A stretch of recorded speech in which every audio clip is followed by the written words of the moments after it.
جب خدا کے ساتھ سرکشی کرو گے پھر اس کے فیصلے کیا ہوگے؟ اب وہ بے نیاز ہے، کوئی مر رہا ہے، کوئی کٹ رہا ہے، کوئی تباہ ہو رہا ہے، اس کی ربوبیت کی شان پر کوئی فرق نہیں پڑتا۔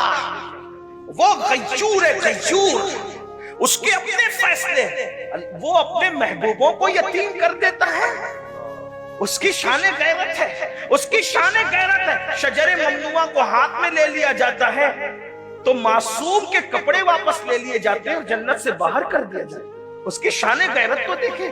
یہاں تو بہت آنکھ بند کر کے سوچنے، ارے مولانا کچھ بھی کریں گے، اللہ تو ہم سے پیار کرتا ہے، ہم جنت میں جائیں گے۔ کیوں؟ جسے خلیفہ بنایا تھا اس سے پیار نہیں تھا، فرشتوں کا مسجود بنایا تھا اس سے پیار نہیں تھا، جس کو دست قدرت سے پیدا کیا تھا اس سے پیار نہیں تھا۔ فرشتوں سے سجدہ بھی کروا کر پیار کا اظہار کیا جاتا ہے، اور لغزش پیغمبرانہ پر کپڑے واپس نہیں تھے۔ اس بات پر کوئی غور کرنے والا ہے اس مجمع میں؟ معصوم سے خطا جس کے قریب سے ہو کر بھی نہیں گزر سکتی، لغزش پیغمبرانہ کی بنیاد پر۔ لغزش پیغمبرانہ کیا چیز ہے؟ معصوم سے کپڑے واپس لے لیے جاتے ہیں، کہتے ہیں آپ جہاں زمین پہ جائیں۔ اور پھر غیرت کا حال یہ ہے کہ وہ معصوم جسے فرشتوں نے سجدہ کیا تھا، جس کے سر پر تاج خلافت رکھ کر اپنے دست قدرت سے جسے جنت میں بنایا تھا، 200 سال تک وہ معصوم پکارتا ہے، دعا کرتا ہے، اس پہ کوئی جواب بھی نہیں دیا جاتا۔ غور تو کریں، ہم پاپی اپنی راتوں کا جائزہ لیں، ہم مجرم اپنے دنوں کا جائزہ لیں۔ سوچو ہم سے بڑا جھوٹا کون ہوگا دنیا میں؟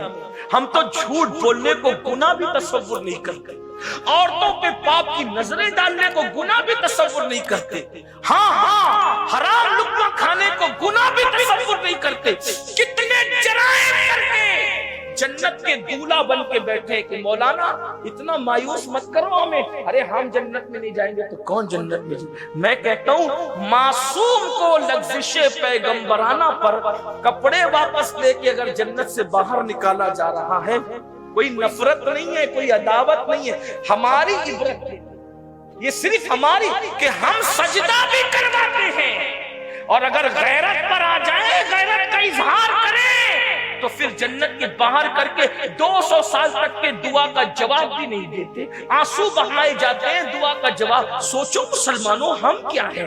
اپنی راتیں دیکھو، اپنے دن دیکھو، یاد رکھنا یہاں کتنے بھی عیش آرام کر لو، جب مر کے آنکھیں بند ہوگی تو اس خواب سے، اس غفلت سے آنکھیں کھلے گی کہ میں تو دھوکے میں تھا، میں تو اپنے آپ کو دھوکہ دے رہا تھا، میں تو اپنے آپ کو فریب دے رہا تھا۔ میرے بھائیوں رحم کر لو، یہ سنی اجتماع جن منتظمین نے منعقد کیا ہے، اللہ ان کی عمریں دراز کرے، آپ آئے ہو اللہ تمہاری عمریں دراز کرے، ان علماء مشائخ کی عمریں اللہ دراز کرے۔ یہ کسی ٹوٹے ہوئے دل کی آواز ہے، اور یہ وہ آواز ہے جو مسلسل 14.5 صدیوں سے لگ رہی ہے۔ اللہ کے بندوں دنیا کے مکر سے باہر نکلو، دنیا کے دھوکے سے باہر نکلو، دنیا کے فریب سے باہر نکلو۔